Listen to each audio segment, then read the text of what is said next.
Instructions can make or break an experience. Consider these examples: assembling furniture, cooking a meal, or explaining a game to young learners. But it doesn't have to be this way. With the right approach, you can make your instructions crystal clear, even to young learners. Follow these 10 tips to get young learners what you want them to do every time in the classroom. Well, most of the time anyway.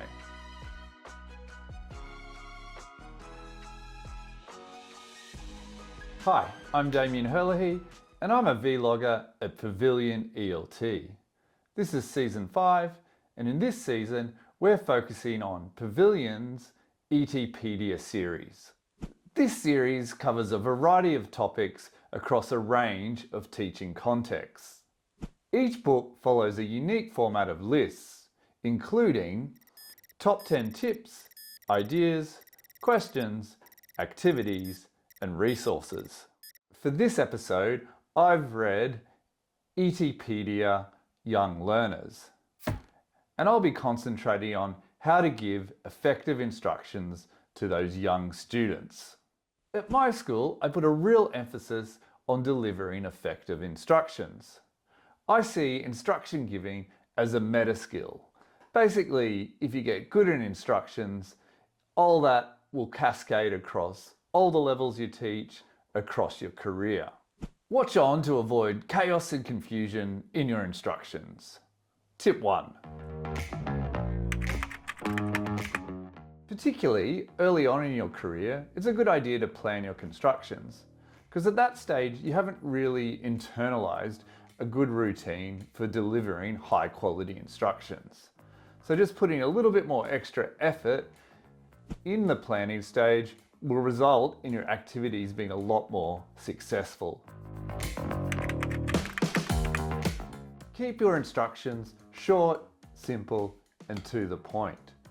In many observations I've seen, teachers often ramble and use lots of, complicated language, which just goes over the head of young learners.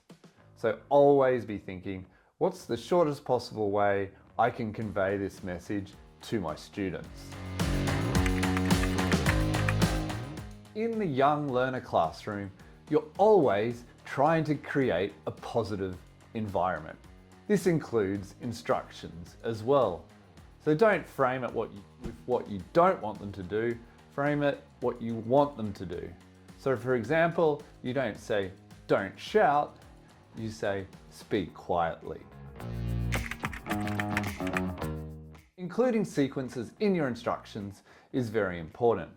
I often encourage teachers to use their fingers when they're giving their instructions, like step 1, step 2, step 3. Also, having that written on the board will also give additional support to students in understanding your instructions. Repeat, repeat, repeat. Make sure you give the instructions more than once. It's often good to do them in a multimodal way. As I said before, it can be done verbally, it can be done in a written format, and also it can be done through showing examples, which is my next point. A lot of the time, young learners have a very basic command of their second language. That's why it's important to not just tell, but to also show. Make sure you're always demonstrating what you want to do at the same time as verbally telling them. Check their understanding, but not with a very limited question like, do you understand? Stop and get them to repeat instructions back to you, or ask some quick concept questions. For example, are we doing the activity in pairs or individually? Giving the majority of your instructions in English, I think, is important, as this is valuable input for the students.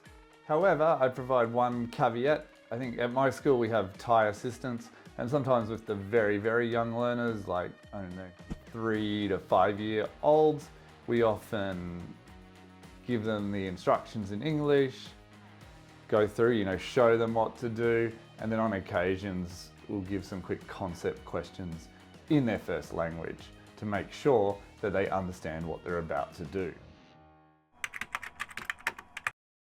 As I said before, you want to make your instructions multimodal, and one way to do that is to give visuals, whether that's through drawings or images on a projector at the front of the class.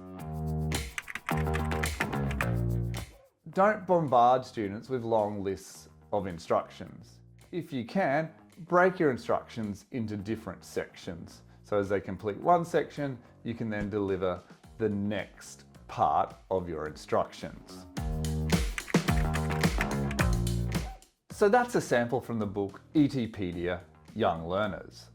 If you want a copy of this book with a further 490 ideas and activities to use with young learners, then check out the link in the description.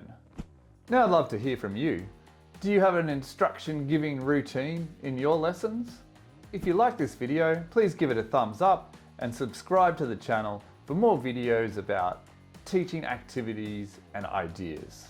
Thank you for watching, and remember, clear instructions lead to happy learners. Bye for now.